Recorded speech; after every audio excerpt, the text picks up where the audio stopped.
किसी विद्वान पुरुष ने एक बात बोली थी कि साम्राज्य के पतन का समय जितना नजदीक आता है उसके कानून उतने ही विचित्र होते हैं। नमस्कार दोस्तों, 21वीं शताब्दी में हमारे देश के अंदर जब सरकारों को प्रयास करना चाहिए कि समाज से जातिगत भेदभाव खत्म हो, तब हमारे देश की केंद्र सरकार एक कानून लाती है जिसने देश के लोगों को दो वर्गों में विभाजित कर दिया है। आज जहां एक तरफ पूरे देश का स्वर्ण समाज केंद्र सरकार द्वारा लाए गए इस नए कानून का पुरजोर विरोध कर रहा है, सड़कों पर उतरा हुआ है, तो वहीं दूसरी ओर जो दूसरा पक्ष है जिसमें ओबीसी, एसटी, एसटी वर्ग के लोग शामिल हैं, वे इसके समर्थन में हैं। जिस मोदी सरकार से उम्मीद की जा रही थी वो यूसीसी यानी कि यूनिफॉर्म सिविल कोड लाएंगे, वो यूसीसी तो नहीं लेकिन यूजीसी जरूर ले आए हैं, जिसने समाज को दो भागों में बांट दिया है। यूजीसी यानी कि यूनिवर्सिटी ग्रांट कमीशन, जिसके विरोध में पूरा स्वर्ण समाज सड़कों पर उतरा हुआ है और इसको वापस लेने की मांग कर रहा है। ऐसा नहीं है कि पूरा कानून गलत है, इसके पक्ष में तो मैं भी नहीं हूँ, लेकिन दिक्कतें तो हैं और इन्हीं दिक्कतों को दूर करने के लिए आज स्वर्ण समाज सड़कों पर उतरा हुआ है। इस यूजीसी कानून की ज़रूरत क्यों पड़ी, पूरा यूजीसी कानून क्या है और इसमें दिक्कतें कौन सी हैं, इन पूरों को हमने इस पूरे डिटेल वीडियो में कवर किया है और इन सब पर एक एक करके बात करें। इससे पहले अगर आपने अभी तक हमारे चैनल को सब्सक्राइब नहीं किया है तो चैनल को सब्सक्राइब कर लीजिए, जिससे आप हमारी सफ़र में हमारे सहयोगी बने। तो चलिए देखते हैं यूजीसी कानून का पूरा चिट्ठा। 15 जनवरी 2026 केंद्र सरकार एक नोटिफिकेशन जारी करता है और उस नोटिफिकेशन में होता है कि जो यूजीसी के नए कानून हैं, नए बदलाव हैं कानूनों में, वे लागू हो गए।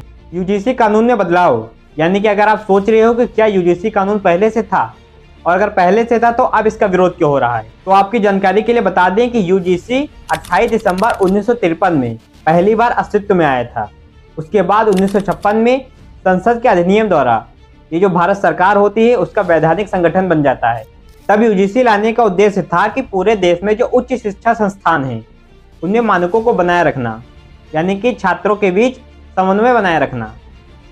इसके बाद समय समय पर इसमें बदलाव होते रहे और नए कानून बनते रहे, लेकिन उस टाइम पर किसी को भी इन कानूनों से दिक्कत नहीं हुई। इन दिक्कतों की असल शुरुआत 2016 में हुई एक घटना से हुई। 17 जनवरी 2016 को हैदराबाद यूनिवर्सिटी के एक छात्र रोहित वेमुला चक्रवर्ती अपने हॉस्टल में सुसाइड कर लेते हैं और जो सुसाइड नोट वो छोड़कर जाते हैं उसमें वो लिखते हैं कि उनके साथ हॉस्टल कैंपस में जातिगत भेदभाव हुआ था। ये मामला कोर्ट में जाता है, जांच होती है। उसके बाद 2019 में रोहित वेमुला की मां सुप्रीम कोर्ट में याचिका दायर करती है। उस याचिका पर सुनवाई करते हुए सुप्रीम कोर्ट केंद्र सरकार को आदेश देता है कि जो यूजीसी के नियम हैं इनमें बदलाव किए जाएं और इनको कड़ा किया जाए, जिससे भेदभाव रोका जा सके। हालांकि 2024 में पुलिस जो जांच रिपोर्ट जारी करती है उसमें वो बताती है कि रोहित वेमुला असल में दलित थे ही नहीं, उनकी आत्महत्या के लिए किसी को भी दोषी नहीं पाया गया है, इसलिए उनका केस बंद कर दिया गया था। लेकिन सुप्रीम कोर्ट ने जो 2019 में केंद्र सरकार को आदेश दिया था, उसके बाद डॉक्टर विनीत जोशी वाली ड्राफ्टिंग कमेटी ने इस पर काम शुरू कर दिया और उन्होंने इसमें पूरा बदलाव किया और इसको संसदीय कमेटी के जो अध्यक्ष थे दिग्विजय सिंह, उनके सामने पेश किया। इस ड्राफ्टिंग कमेटी ने जो बदलाव किया था उसमें सिर्फ एसटी, एसटी वर्ग के छात्र ही शामिल थे, लेकिन कांग्रेस नेता दिग्विजय सिंह इसमें ओबीसी वर्ग को भी शामिल कर देते हैं। अब इस पूरे यूजीसी कानून में क्या क्या है इसको समझ लेते हैं। आप मानिए कि आप जनरल कास्ट के स्टूडेंट हैं और यूनिवर्सिटी कॉलेज में पढ़ते हैं।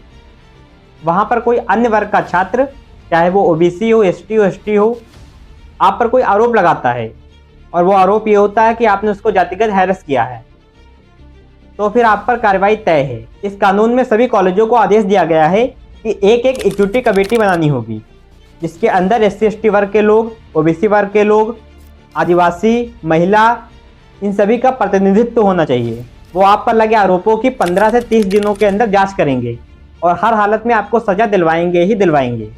और अगर पहले नज़र में ये मामला एससी, एसटी एक्ट का लगता है तो तुरंत पुलिस को सूचना दे दी जाएगी। अब यहाँ तक तो ठीक था, अगर कोई जातिगत भेदभाव करता है तो उस पर कार्रवाई होनी चाहिए, चलिए ठीक है। लेकिन विरोध इस बात का है कि जो पहले का कानून था उसमें इस बात का था कि अगर कोई गलत आरोप लगा देता है, किसी अपनी दुश्मनी को निकालने के लिए उस पर आरोप लगा दिया, तो अगर गलत आरोप पाया जाता है तो आरोप लगाने वाले पर भी कार्रवाई होगी। लेकिन इस नए कानून में जो बदलाव किया गया है उसमें इस बात को हटा दिया गया है, यानी कि जो आरोप लगाएगा अगर गलत भी पाया जाता है तो उस पर कोई कार्रवाई नहीं होगी। अब स्वर्ण समाज के छात्रों को इस बात का डर है कि कोई भी अपनी दुश्मनी निकालने के लिए उन पर गलत आरोप लगा सकता है, उन पर तो कार्रवाई होनी तय है।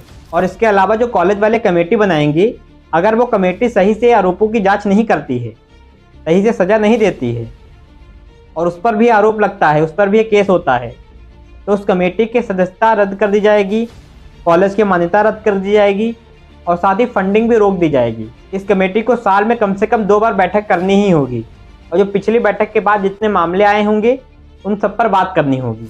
इसके अलावा कॉलेज वालों को एक इक्विटी स्क्वाड बनाना होगा जो छात्रों के बीच उनकी कॉलेज बिल्डिंग में, कैंपस में, हॉस्टल में, कैंटीन में, सब जगह उनके बीच रहेगा और ये देखेगा कि कहीं पर जातिगत भेदभाव तो नहीं हो रहा है। इससे इस बात का भी डर है कि स्टूडेंट्स के बीच एक दूसरे को लेकर दुर्भावना पैदा हो जाएगी और स्टूडेंट सिर्फ अपनी कास्ट वाले स्टूडेंट्स के साथ ही उठेंगे बैठेंगे। और सबसे महत्वपूर्ण बात, कॉलेजों के अंदर ये सिर्फ स्टूडेंट्स पर लागू नहीं होगा, प्रिंसिपल, प्रोफेसर, वर्कर्स, सभी लोगों पर A to Z ये चीज़ लागू होगी। मतलब कि अगर कोई वर्कर जो ST, ST, OBC वर्ग का है, वो किसी जनरल कास्ट वाले प्रोफेसर पर कोई एलिगेशन लगा देता है, भले ही वो एलिगेशन गलत हो, लेकिन प्रोफेसर पर कार्रवाई होगी ही होगी। तो समाज इस बात का विरोध कर रहा है कि क्या SC एक्ट एक्ट कम था, जो UGC में जो कानून है उनमें बदलाव कर दिए हैं और जो भी गलत आरोप लगाता है, अगर वो आरोप गलत भी होते हैं तो उस पर कोई कार्रवाई नहीं होगी। SC ST एक्ट का भी बड़ी मात्रा में दुरुपयोग होता है। ऐसा नहीं कि सारे मामले गलत ही हैं, फर्जी ही हैं, लेकिन बहुत से मामले ऐसे होते हैं, खुद सुप्रीम कोर्ट ने इस बात को माना है। कई लोग अपनी दुश्मनी निकालने के लिए इसका गलत उपयोग करते हैं। आखिर में हमारी सरकार से मांग है कि ऐसी चीज़ लाएं जिससे लोग बटे नहीं और इस दिशा में प्रयास करें कि लोगों को एकजुट करना हो, जातिगत भेदभाव खत्म हो। आपके इस जो बदलाव हुए हैं इनसे लोगों में 2 वर्गों में लोग बट गए हैं। कॉलेजों के अंदर छात्र एक दूसरे से बात करने में घबराएंगे क्योंकि उनके अंदर डर होगा कि कहीं कोई गलत एलिगेशन ना लगा दे। इसलिए समय रहते इन कानूनों में बदलाव कर दीजिए। कमेटी बनाने तक तो ठीक था, लेकिन जो छात्रों के बीच में स्क्वाड रहेगा ये उनके बीच की दूरियां बढ़ाएगा। और सबसे बड़ी बात, अगर कोई गलत आरोप लगाता है किसी पर और वो पकड़ा जाता है और वो मानता है कि उसने गलत आरोप लगाए हैं किसी अलग दुर्भावना से, तो उस पर भी वही कार्रवाई होनी चाहिए। फिलहाल आप लोगों के जो UGC कानूनों में बदलाव हुए हैं उस पर क्या विचार हैं, कमेंट बॉक्स में हमें बताइएगा। और साथ ही अगर आपने अभी तक हमारे चैनल को सब्सक्राइब नहीं किया है तो सब्सक्राइब कर लीजिए। आपको सारी अपडेट, आपसे जुड़े हुए सारे मुद्दे पर वीडियो हमारे इस चैनल पर आपको मिल जाएंगे। जय हिंद।